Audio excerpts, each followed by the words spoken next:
Hello everyone, today we'll be seeing how fast Belossom can beat Pokemon Crystal in a solo run challenge. Let's get straight into the video.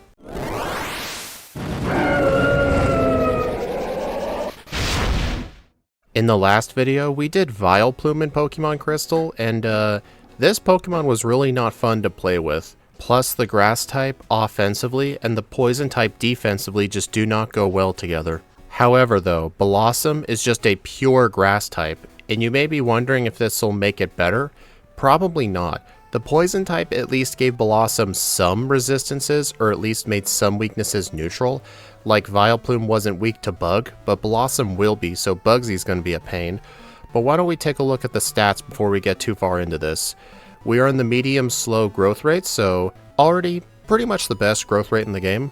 Anyway, we got 75 HP, 80 attack, 85 defense, 90 special attack, 100 special defense, and 50 speed. So yeah, we're very slow, and unfortunately, our 100 for the special stat is in the defense, not the attack, like with Vileplume, so we're already not off to a good start. Plus, since we're a stone evolution, just like with Vileplume, we only start with 4 moves: Absorb, Sweet Scent, Stun Spore, and Petal Dance. Vileplume actually has the better moveset because Vileplume started with Sleep Powder, but Belossom's going to get Stun Spore, and then at level 55 is Solar Beam, but we don't really care about that. But if we look at the TMs just below it, we get the usual Curse, Hidden Power, Sunny Day, we get the grass moves like Giga Drain and Solar Beam, but aside from that, I mean, we get Return, but there really isn't much to work with. Grass and Normal is pretty much all we have going for us, so yeah, I'm really not looking forward to this, but let's see how the rest of the game goes. In the early game, I try to fight most of the wild Pokemon that I can with Petal Dance. I'm going to try and avoid Zubat if I can, but the Poliwag give good XP, plus they're actually one-shots, but everything else here is going to take multiple hits.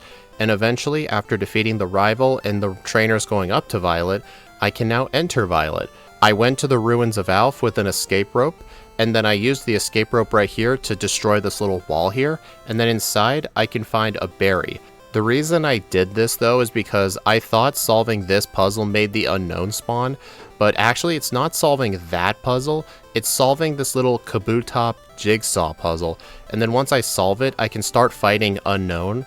The reason I was trying to experiment with grinding on the unknown is because they're mostly going to be one-shots with Petal Dance, while the Bellsprout and Sprout Tower are probably going to take 2 or 3 hits. Plus, I mean, the unknown are still somewhat decent XP, so I decided to grind here for a bit. Each unknown is level 5, it's a one-shot with Petal Dance, and they each give 43 experience points. And since we are in the medium slow group, the leveling up is somewhat okay here. I keep grinding till level 13, and then I go inside Falkner's gym. Me deciding to do the unknown instead of Sprout Tower was honestly the much better play. I originally was going to do it, but I decided against it. So now, let's fight Falkner.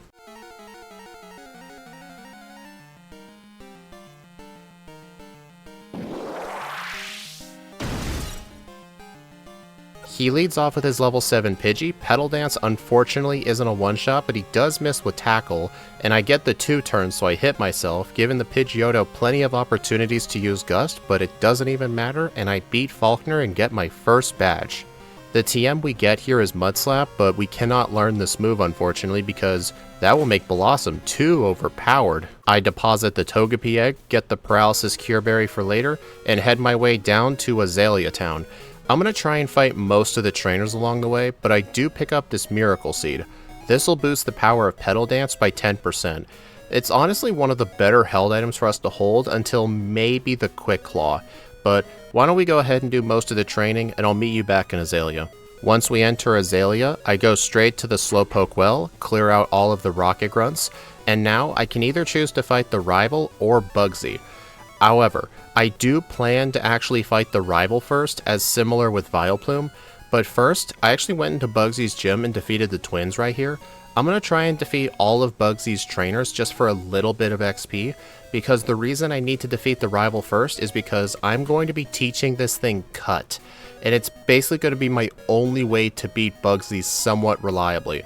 I mean, you could just rely on Petal Dance Stun Spore luck and hope for the best, but honestly, I would rather just play it safe. I mean, I do have to hold on to Cut until Blackthorn where the move deleter is, but it's a sacrifice I'm willing to make. So now with all the trainers defeated in Bugsy's gym, let's go take on the rival. Fortunately, his Ghastly is a one-shot, and then on the Zubat, it looks like it's going to be a 3-shot with Petal Dance, and then on the Quilava, I hit myself. Fortunately, the confusion wears off, and I'm actually able to first try the rival. Nice. So now I can get into the forest, do the little Farfetch thing, and then I can get the HM for Cut. I'm going to be teaching this to Belossom, as well as a Cut user that I obtained in the forest. I caught an Oddish here. Because, I mean, when I do plan to delete Cut off Belossom, I'm still going to need a Cut user. And funnily enough, while doing the Farfetch'd puzzle, I actually found a Psyduck. Psyduck is one of the rarer encounters here, and it can actually learn all the water HMs plus strength, so I'm not going to need Krabby or Dratini. So now, let's take on the second gym leader, Bugsy.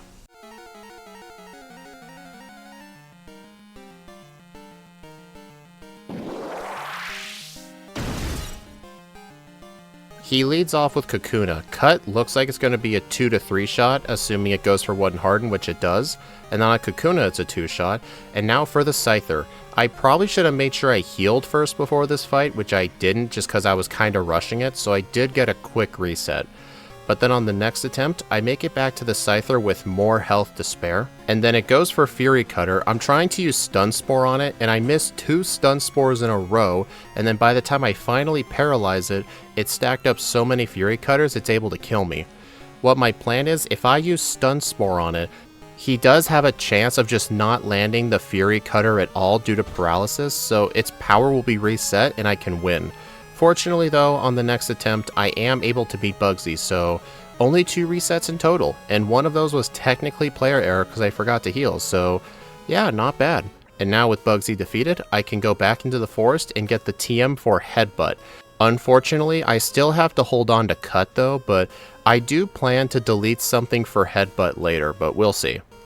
And now that we are in Goldenrod City, I have to do all the usual errands. I have to get the bicycle, get the coin case in the underground, get the radio card, and then I can use the coin case to buy an Abra, and then get the Spearow for Fly later. And then what I'm supposed to do is I'm supposed to go all the way up to the Pseudo Widow Tree, talk to Floria, and then I have to teleport back to Goldenrod and fight Whitney. I mean, I do fight a bunch of trainers along the way, but nobody wants to see that. Let's just go skip straight to the third gym leader, Whitney.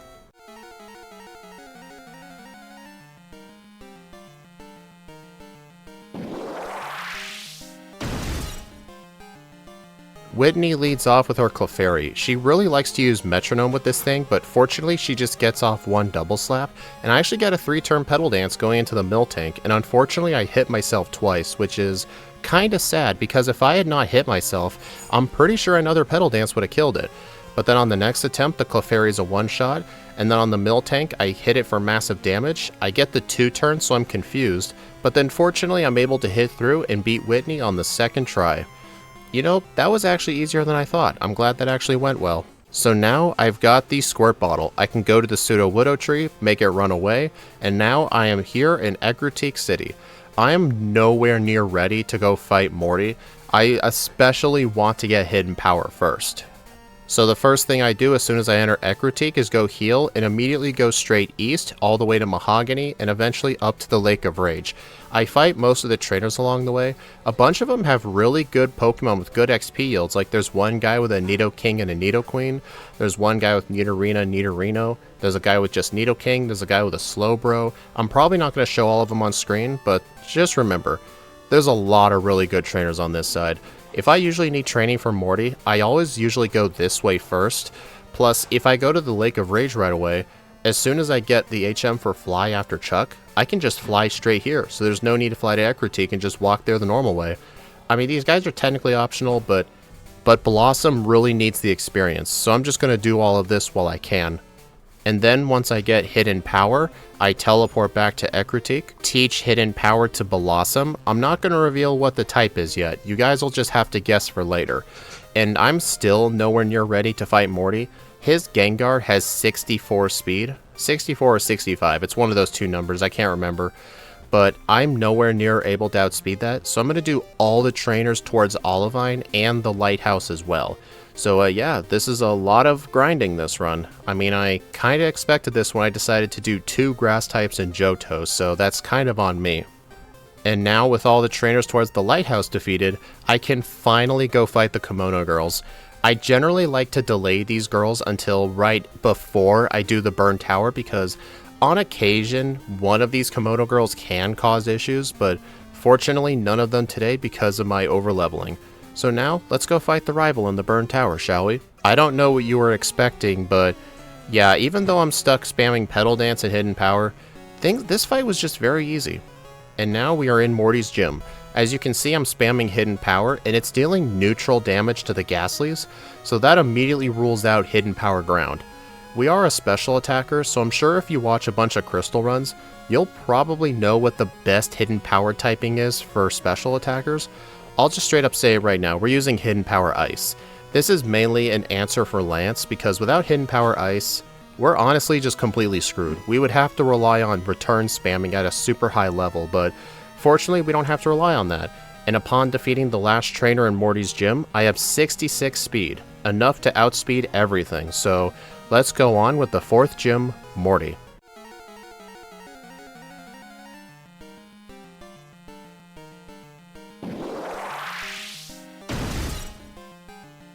He leads off with Ghastly. I start spamming Hidden Power, it one-shots the Ghastly, one-shots the Haunter, it two-shots the Gengar, fortunately not putting me to sleep, and then I one-shot the following Haunter right afterwards and I get my 4th gym badge. So the disadvantage of going all the way to the lighthouse to grind is I do have to retrace my steps to get back to Olivine, but at least the trainers are already defeated, so it's not a big deal. But as soon as I get back to Olivine, I go into the mart to get my 31 Super Repels, and then I teach Surf and Strength to Psyduck, and then I make my way over to Cianwood. There are a couple of trainers in the water here that I do like to fight, and I will definitely fight them today, but in my opinion, the best trainer on this route is a swimmer like in between the 4 islands. There is a swimmer with 2 Gyarados on his team, so yeah, that is really good XP. It's just a shame though that he's in the middle of those islands and he's blocked off by several spinners. So you kind of have to make a commitment to fight him. If he was just a bit closer to town, I would just fight him every single run, but oh well. Chuck is going to be very easy. His ace is a water type, so let's go take him on right now.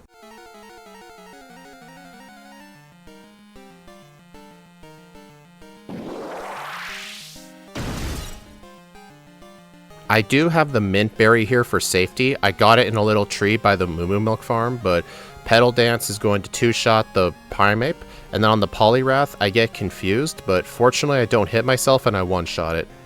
Honestly, I think the Bitter Berry may have been a better idea, but oh well, it was just in case of hypnosis luck, you know? So now with Chuck defeated, I can teach Fly to Kenya, and since I already did the training towards the Lake of Rage, I can just fly there immediately and do the entire Rocket Gauntlet. Although this Gyarados comes pretty dang close to killing me, so it's a good thing he didn't use Dragon Rage. But now with the Gyarados defeated, we have to do the entire Rocket hideout here. This place is really boring, nobody cares about this place, no one does, so we're just going to go skip ahead to the next gym leader, which is going to be Price.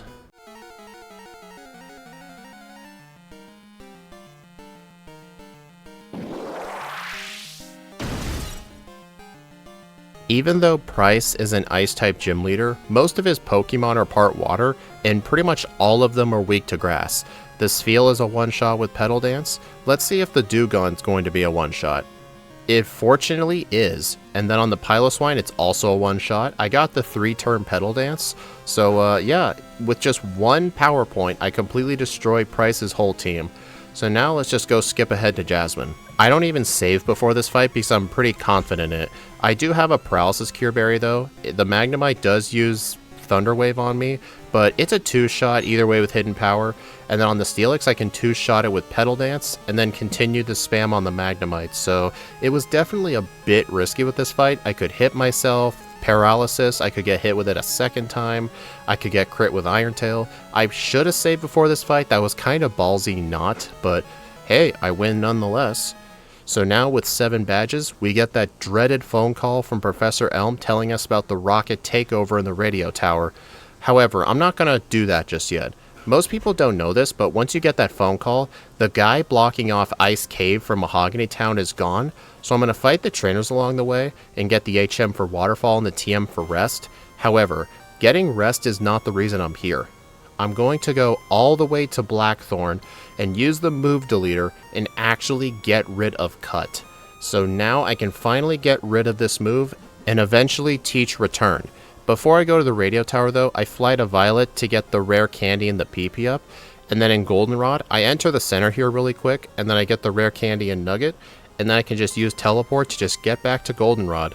And now I can teach Return, use 2 PP ups on it, so now we're effectively playing like most other runs.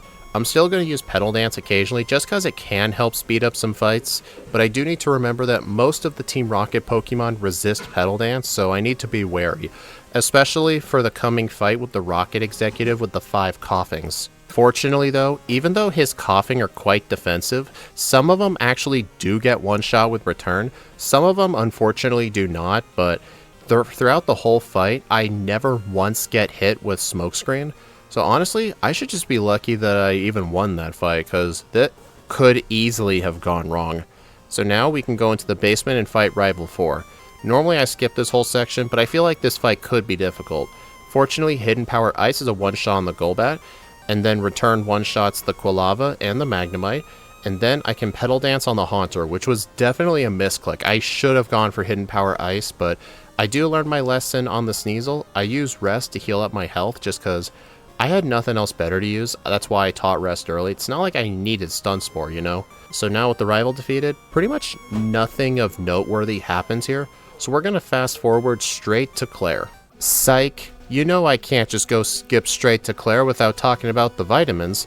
I go to the top floor of the department store, sell a bunch of good items, and now today's vitamin of the day is multiple vitamins, in fact. 5 calcium, 3 carbos, and 2 protein. I only really needed 5 calcium because I can only afford 5, and I decided, you know what, proteins could help, and I mean, we are slow, so I'll just get a couple of carbos. Okay, now we'll go straight to Claire.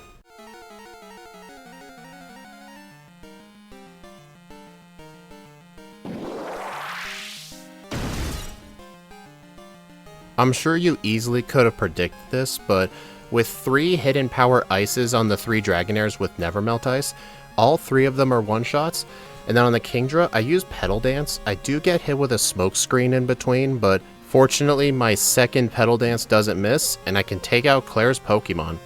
So now in the Dragon's Den, I just solved the quiz. I don't need to go back for the Dratini because I did get Psyduck, and now at this point, I can go around the whole region and get rare candies, which I do end up doing. The first one I get is inside Mount Mortar. You need to use Waterfall to get access to it. I also want to get the rare candy in the Whirl Islands, but I didn't get Flash. So what I did was I looked up a map on Bulbapedia, and I just used that, and I found the rare candy that way. So yeah, I guess that's the first time I've ever gotten that rare candy in the dark. Maybe one day I'll learn how to actually go through it, but not today. So now I can go head into Kanto, get this rare candy right here, and I will do a bunch of the trainers leading up to Victory Road. The rival in Victory Road fortunately doesn't provide any issues, although when I'm here, I did realize I forgot something. So I talked to this Abra guy right here to go teleport back to Johto, and then I can talk to this lady right here for the Quick Claw. I'm gonna need this for the league. So now, we can go ahead and take on the final 5 trainers. Let's do this shit.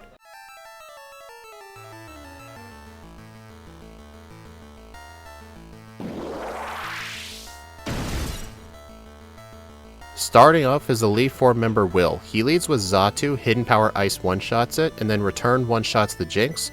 Exeggutor fortunately one-shots with Hidden Power Ice. I did not learn Solar Beam. Hidden Power Ice one-shots the Xatu, and then Petal Dance one-shots the Slowbro. So yeah, just a complete and utter one-shot sweep. Next up is the second Elite 4 member Koga.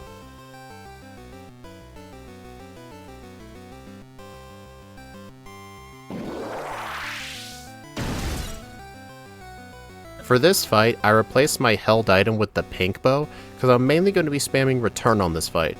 I one-shot the Ariados with Return, the Venomoth, and then on the Muck, it is going to be a 2-shot. It does go for Minimize and Sledge Bomb, which is getting really annoying, but fortunately I make it to the Crobat. Wing Attack doesn't do that much. And then on the Fortress, I just spam Hidden Power and Rest. I'm thinking maybe I can bait it to blow itself up, but I probably should have just stuck to spamming Hidden Power, but it's a slow battle, but it's a victory nonetheless. Next up is the third Elite Four member, Bruno.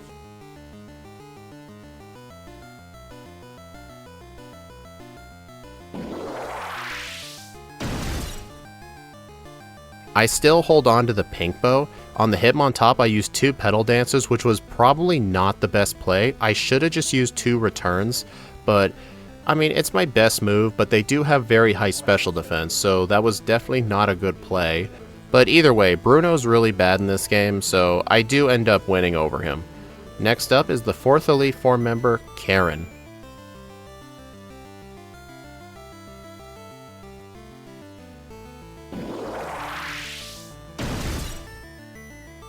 I do this fight not at full health on purpose, because if you're not at full health, the Umbreon is way less likely to use Sand Attack. It just goes for Feint Attack. And then the Vileplume is unfortunately so close to a one-shot, but just not really. Same with the Houndoom. Like, dude, if I was level 58 over the next damage rounding threshold, I probably would have been able to one-shot it. And then the Gengar ends up using Curse on me. I go for Rest, and then I wake up, use Hidden Power. Fortunately, you don't take Curse damage in Gen 2 if you knock something out, so I'm able to make it to the Murkrow, one-shot it, and I'm actually able to beat Karen first try. So nice. Now I just equip the Nevermelt Ice and take on the champion of Johto, Lance.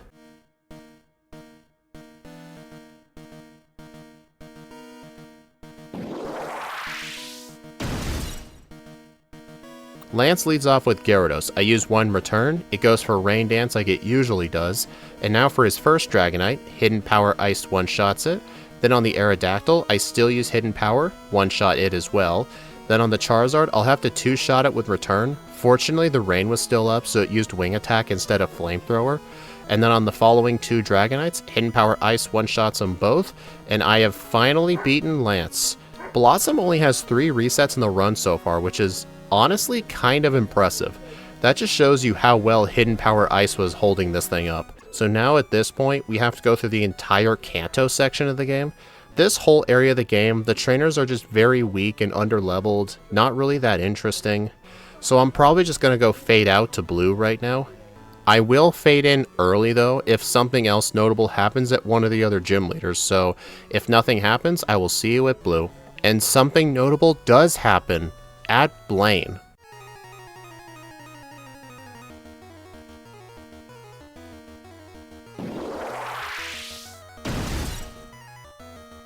Blaine leads off with a Magcargo. I go for return and it barely does any damage, so I switch over to Hidden Power Ice, which I probably should have done in the first place. Then on the Magmar, it's a one-shot with return.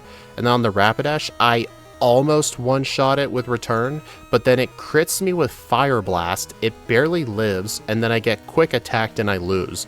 And now at this point, I'm gonna have to actually make everything black out just to come back to Blaine. So yeah, I just got a blackout due to a critical hit Fire Blast. Dang, Blaine was really trying to ruin this thing's perfect run, but it's okay. I come back though and instantly destroy him. I make him regret his decision.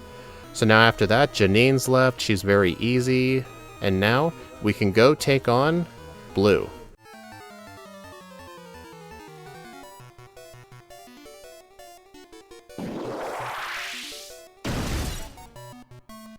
Blue leads off with his Pidgeot. I start off with a return doing about half. I have the leftovers at this point, so I will be slowly healing throughout the course of the battle.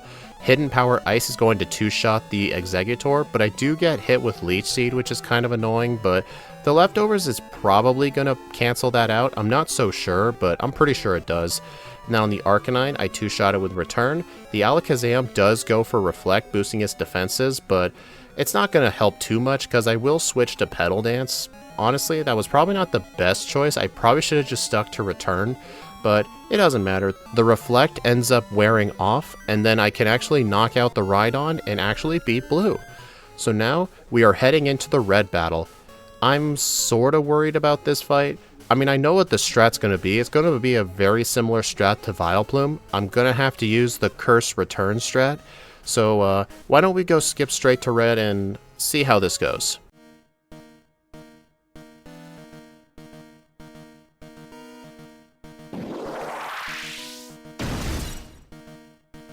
I used all my rare candies to 75, and I only have 148 speed. My moveset is Return, Curse, Rest, and Hidden Power. The goal of this fight is to get rid of the Pikachu as soon as possible, and Red sends out Venusaur second. You may wonder why he sends out Venusaur over Charizard. Well, the reason is because the game counts Sunny Day as a Fire-type move, and it sees Venusaur as a Fire move, so it sends it out over Charizard, which is honestly kind of hilarious. But anyway, the main plan here, I need to spam Curse until I get to +6 on attack and defense, -6 in speed. And then once I wake up, I need to spam Return on everything, but the fight's not completely safe from there. I have to get a Quick Claw on the Charizard, because the Venusaur will try its absolute best to set up a Sunny Day, and if I don't get the Quick Claw, I'm going to be in huge trouble. Although theoretically, what I should have done is I should have stalled on the Venusaur until all of the Sunny Days were gone, so that way I'm sure the Charizard will allow me to live a Flamethrower, but this fight does end up taking a few attempts. On the very next attempt, Sunny Day isn't up anymore, Flamethrower lets me live at 84 health to spare, and then I defeat the Charizard, then the Espeon, and then the Snorlax is able to kill me unfortunately, so it does seem like I do need the Quick Claw, because otherwise I'm going to take way too much damage throughout the fight. And believe it or not, on the very next attempt, I get the Quick Claw, one-shot the Charizard. I don't get it on Espeon, but it doesn't matter. I one-shot the Espeon. Then on the Snorlax, I decided to play safe and use Rest, and then I knock out the Snorlax, and last up is the Blastoise. It used Rain Dance like an idiot instead of actually trying to use Blizzard. So I defeat the Blastoise, and Red is defeated with a time of 1 hour, 58 minutes, and 30 seconds. With 5 resets at level 76, with a game time of 5 hours and 32 minutes. Honestly, this thing only having 5 resets in 1 blackout is honestly way more impressive than I thought. This thing definitely blew my expectations, but this Pokemon is still bad, you have to remember that. And why don't we compare this to Vileplume on the leaderboard? Even though Belossom had less resets than Vileplume, take a look at the game time and resets in level. Vileplume was 3 levels lower, it had triple the resets, and was still 2 minutes faster than Belossom, plus its game time was roughly 25 minutes faster. I think the reason for this is just because Vileplume was able to do the sleep strategy while Belossom couldn't, which really held it back, but Belossom having 100 special defense did make it a slight bit more consistent, which explains the less resets, but still, both of these Pokemon played relatively okay, and they do get top 10s on my leaderboard, but my leaderboard isn't really filled with the best Pokemon, honestly, but hey, Vileplume did better than Belossom, so yeah, I hope you enjoyed. Please like, comment, subscribe if you want to see more, and be sure to check out my socials or support the channel through memberships. All members will get access to patch files of all the backports we've ever done on live streams, so yeah. For the next week, the game we'll be doing is Pokemon White version 2 challenge mode. We'll be taking on the game with 2 other grass types. The first grass type we'll be taking on is Lilligant. I will see you in the next video.